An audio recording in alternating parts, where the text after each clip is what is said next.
your host, Alex Garrett. Well, you all know what this song is. It's the instrumental for X and O's. And kind of reminds me, it actually sounds like The Office too. But X's and O's, I want to talk about this with you for a little bit. Haven't been with you all day to talk about this, but X's and O's, adapting a playbook in the Super Bowl, well, any NFL game really. And there were a couple things I noticed. By the way, Tom Brady, 7th Super Bowl, 6 with the Patriots, number 1 in his first season with the Bucks. Had his boy Gronkowski back. Unbelievable. 7 Super Bowls. First guy that I know, first quarterback that I know, to win a Super Bowl in both conferences, AFC and NFC. And he truly continues to go down as the greatest. And a couple of things. He might have that smug smile, but let me tell you, when you hear him talk, he actually sounded a lot more humble than I think we give him credit for last night. In his 7th victory, he wasn't like chewing out the Patriots. He wasn't talking them down or comparing them. He just went about his way and he won. And he congratulated his guys, and that was all his focus was on the Bucks. And that was great to see. But yes, Tom Brady, 7th Super Bowl in his career. We may never see anything like this again. But there were some big keys to me that I had seen. First of all, you have these playbooks, right? And you go into a game. But of course, adapting these playbooks to the game is what matters the most. It's how you win. The most visible I had seen from the Bucks defense, which is led by former Jet head coach and Bucks defensive coordinator Todd Bowles, by the way, who was basically booed out of New York. Now he's cheered, and they say he had the best playbook, best game of his life, and I agree. But when he noticed that Travis Kelce, the tight end, was getting like 3-4 passes in a row there, he shifted his defense to cover Kelce. And Kelce, after that few catch streak, did not make another catch the rest of the game, or not to that level. There was a reason why Mahomes and the Chiefs were held to just field goals. It's because the Bucs defense adapted. Also, the Chiefs defense had some miserable penalties. And I was very shocked. I mean, Spagnuolo's defense, we all know Steve Spagnuolo's defense can do things. We saw them do things with the Giants, anyways, the defensive coordinator for the Giants in that first Super Bowl against Brady. But it wasn't meant to be yesterday against Brady as defensive coordinator for the Chiefs. But Todd Bowles and the Bucs defense, JPP, by the way, whew, incredible. Shutting down Tyreek Hill, shutting down Kelce was just amazing. The way they did that, and you could see it, how they adapted and adjusted to that Chiefs rolling offense at one point. So that was one adaptation. But can we talk about also, I mean, yes, Brady adapted. He found Gronkowski wide open there. He had a great mix with Fournette, who was just unbelievable. But can we also talk about the adaptation of Mahomes?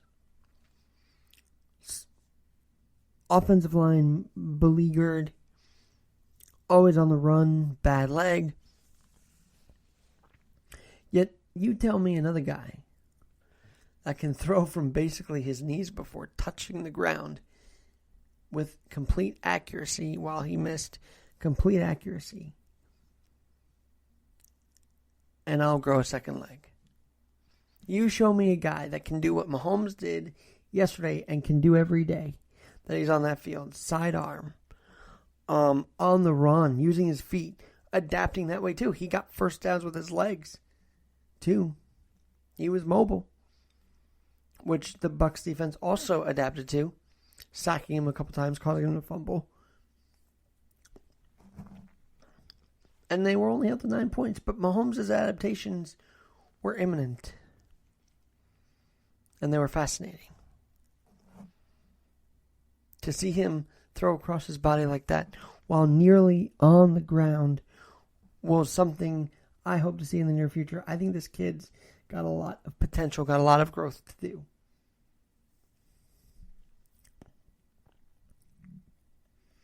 But the Bucs, Brady, had their number. Mike Evans, Gronkowski, Fournette. What a supporting cast Tom Brady had yesterday. But again, he just showed he is the best. He has a talent you cannot teach. He has a skill at the line you cannot teach. You might be able to throw football yards, but the vision he had on that field yesterday, as he does every game, you cannot teach that to anybody. And I do believe it was a team effort in New England. I remember how special his first Super Bowl was against a Rams team that was scorching hot. I think Kurt Warner, Marshall Faulk, Torrey Holt. Yet, Brady and Vinatieri just did the trick. And Belichick's run started there. Brady's run started there. So what are we to make of Brady's adapting to Arians and Leftwich that we can contrast with the adaptation Cam Newton had to Belichick? See, I believe Tom Brady is a student of the game. And even at 42, he will learn from anybody. Even a guy who's a little younger than him, like Byron Leftwich. I think Arians put a lot of it on Brady, too. He said that he let Brady take the wheel, so to speak. But in New England, I think Cam Newton is very, very stubborn. I think Belichick would want to teach him. I think Cam Newton is a very stubborn guy. And I could be wrong about that, but you just think he may not be as much of a student of the game. So I don't think it was much that Belichick couldn't do it without Brady. I think Belichick can. He just has to have the right pieces in place. Someone to listen to him like Brady listened for all these years. Brady, and I'll get this in a minute. But Brady leaving Tampa, there was a big question. Is Brady without Belichick? Belichick without Brady? I am tonight squashing that argument. Because I believe Bill Belichick can teach anybody. Can coach anybody. It's just a matter of how they're willing to listen. And from what I see, Tom Brady goes to school every day on that football field and adapts to his certain situations. Cam Newton may not have the capability to be a student of the game because his stubbornness is there too. You don't get better by thinking you can do better on your own. You get better by listening to advice in life too, by the way. And I'm going to correlate this to Chris Anderson, good guy, podcaster as well. I'll fill you in on him. But he has a checklist for podcasters. And so, Tom Brady has a playbook. He listens to that playbook. He takes his own skill and listens to it. He is, I believe, the best student of the game to date. That is why he is successful. That is why he can adapt from one conference to the other. I don't know if Cam Newton can adapt to New England because he may not want to adapt to New England. He may want to think it's his own system. So can we stop saying Brady's not the best without Belichick? Can we say that Belichick's not the best without Brady? Can we say he also is best? It's just a matter of who's in that seat willing to learn from him? That not all quarterbacks can be a student of the game? Belichick was under the best guy. Bill Parcells. We all know he had that one-day contract with the Jets, then, that was that. And I can't explain why his guys don't do well after leaving him as a coach. Matt Patricia's of the world and the like. I can only say it's the same like Cam Newton. They just didn't want to listen to him. Just felt they had their own way about him. And that's true. Every coach is different. But you would think they would have soaked in everything that Bill Belichick, the championship Super Bowl winning coach. Look, he drafted Tom Brady as a kid. As a kid. Brady was willing to learn, and I think he still was. And still is, by the way. And I know that because of the way he talked in the postgame. He said, our guys did this. We have a great team. Yada, yada, yada. He never said, I did this on my own. He never threw open the chest as if it was like a Superman shirt coming out of number 1, like Newton does. So I'm saying on this podcast, Tom Brady adapted to Tampa because he was willing to learn the system. And Bill Belichick tried probably to adapt to Cam Newton, but if Newton doesn't want to do it, you won't have a good system up there. Plain and simple. If Belichick had a willing student up in New England, they would have done something great, because I think Belichick can do greatness. It's just who's in the chair to be learning with him at the quarterback position. And then the biggest adaptation that we all know, or maybe we don't all know, is the art of the audible. Now, when Eli would say, Omaha, Omaha, or was that Peyton, rather? I think they both did. But anyway, when the Mannings would say, Omaha, Omaha, you know when that came in? Under 15 seconds. You know why that matters? Why you should appreciate any audible from a quarterback? Because the fact of the matter is, they're doing that audible on their own. That is skill that they learn. You can't teach that. Cutting off their headset, 15 seconds left on a play clock. You can't teach that vision on the field to a quarterback. He has to see it. He has to know it for himself enough to call an audible with literally seconds left to snap the ball. Now that is an art. The audible is an adaptation and an art. And whenever you hear Omaha, Omaha, or whenever you see them moving, putting guys in motion with 10 seconds left on the play clock, know that that's the quarterback call. That is not a headset call from a coach. And that is uber impressive.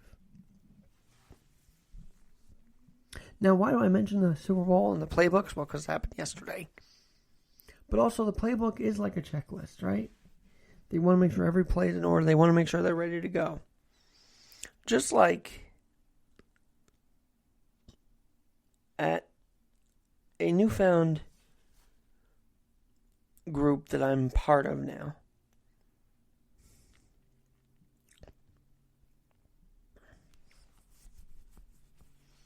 Zero to Podcast Hero community. Zero to Podcast Hero with Chris Wilson. Gotta check it out. Chris Anderson. Don't know why I keep saying Chris Wilson. Chris Anderson. Anderson. Is Zero to Podcast Hero. Gotta check him out. But he put up this podcast checklist to hold us accountable too, called the Weekly Learning Review. 3 great things that happened last week were, main struggle I faced this past week was, 2 things I learned about myself this past week include. Now, when you're a creator, you're not always introspective like that. So I like that Chris Anderson is forcing us to be introspective. I think a playbook is a form of discipline, just like a checklist is. So are you going to adapt to the playbook? Are you going to make a checklist and adapt to what you need? Or are you going to be kind of like stubborn and not do it? Winners do checklists. Winners have discipline. Winners do playbooks. So in very real ways, adapting to a playbook is like adapting to a checklist of life. And you can both succeed in those areas. We just got to put the pen to paper. We just got to put the discipline to the test. Belichick had a checklist for his guys to win. That was his playbook. Every team, I think, has a checklist. And that playbook is a very useful one. But we don't deal in football terms in life. But that doesn't mean we can't be more introspective. That doesn't mean we can't have a checklist of our own world and see how we're doing in it. Because once we become introspective and look inward, we can do so much more. So thank you, Chris Anderson, Zero to Podcast Hero, for putting up this list of a weekly review. And may we always use it to our benefit. And I might ask Chris for permission, Chris Anderson, to post this up on my own page. Because I'd love for you guys to see this. Maybe it'll inspire you. Playbooks are to be listened to, checklists are to be listened to, and it's a form of discipline. And when you are disciplined, you win. Yes, adapting is part of that discipline. But ultimately, when you are disciplined, you will win. And win big. As we saw Tom Brady do last night. In his 7th Super Bowl championship. This time in Tampa Bay. This time in a new conference. How did he adapt? It wasn't by accident. It wasn't overnight.